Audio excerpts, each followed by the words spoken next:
If you don't know what geocaching is, its official website describes it as a real-world, outdoor treasure hunting game. Players try to locate hidden containers, called geocaches, using GPS-enabled devices, and then share their experiences online. In the summer of 2011, my friends and I became really obsessed with geocaching. Every weekend we'd go further and further out of town, discovering more caches.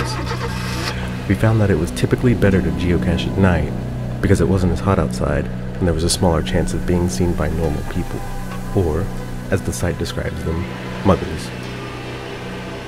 One night I printed off about 5 different geocaches and rolled out the treasure hunt with my friend, Travis.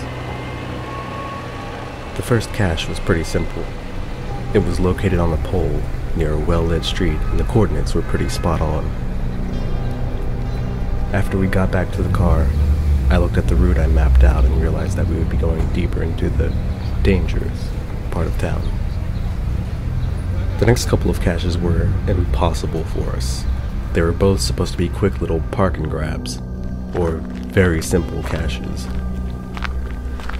We were still pretty new to the geocaching scene, but even after a couple of hours of searching, we just couldn't find them. We had to move on. The last 2 caches on the list were in a cemetery. It was unnerving, sure, but also very exciting. I'd done some ghost hunting in cemeteries back in high school, so these caches were supposed to strike up a little nostalgia. We were just pulling into the cemetery when a figure came out of the shadows. It was a black male dressed in a blue jean outfit and wearing a faded maroon beanie. I'd say he was probably in his 40s or 50s, as there were definitely some strands of gray hair in his coarse beard. He motioned for me to stop and roll down the window.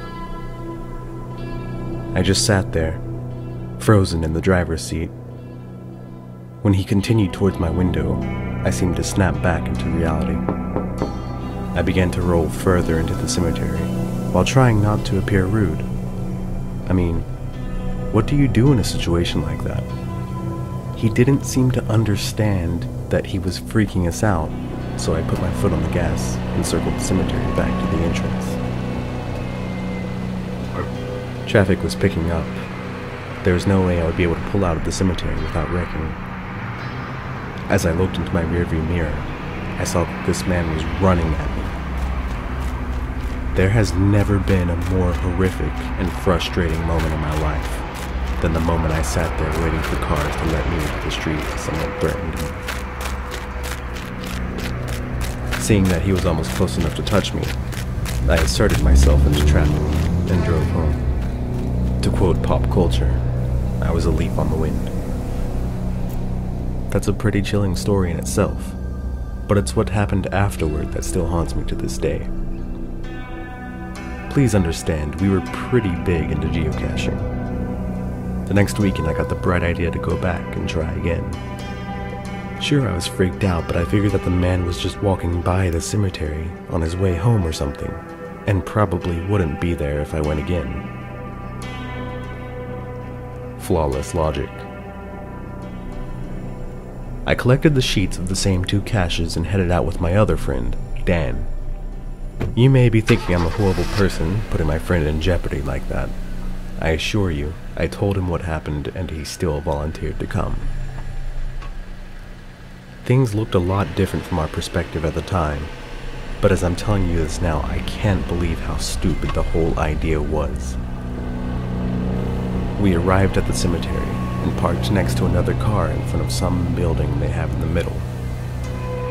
The only light aside from the houses in front of the cemetery came from the orange glow of a street light in the middle of it.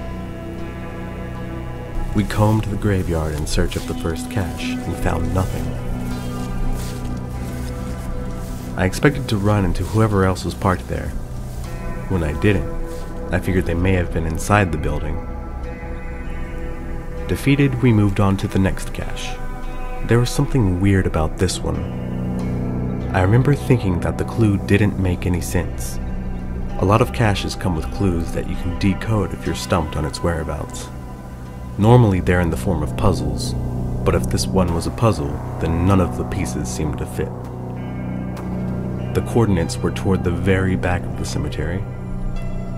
We searched within a small radius around these coordinates, but there really wasn't any place to hide a cache. We were so far in the back that there weren't even graves anymore. I strayed from Dan, continuing further back to the edge where the cemetery met the woods. There was a little path in the trees with a chain that was thrown across, presumably to keep cars from entering. By this time, we had been in the cemetery for at least 2.5 hours, and my bladder was growing impatient. I rushed down the path and into some brush where I began to relieve myself. I looked over my shoulder, watching Dan's flashlight shining about in the distance. When I turned back, I noticed a little gleam of orange light. It was the street light reflecting off of some sheet metal only a few feet in front of me. I flashed my light on it, and I saw what I can only describe as a really tiny shed. Being the bright young man that I was, I figured that maybe the coordinates were off and the geocache was really inside this shed. I approached it carefully and pointed my flashlight inside. There were some tools, pieces of wood, machinery, and a few flat panels leaning against the back corner. That's when I saw it move. Pale flesh of what looked like someone's back stirred behind the panels. The broad shoulders quivered. From the other corner, dipping into the faint bit of moonlight, were two big eyes peering from underneath a maroon beanie. I bolted back to the car, hooking my friend by the arm and dragging him along the way. We jumped into our seats as I peeled out of the cemetery, never looking behind me. I don't geocache anymore.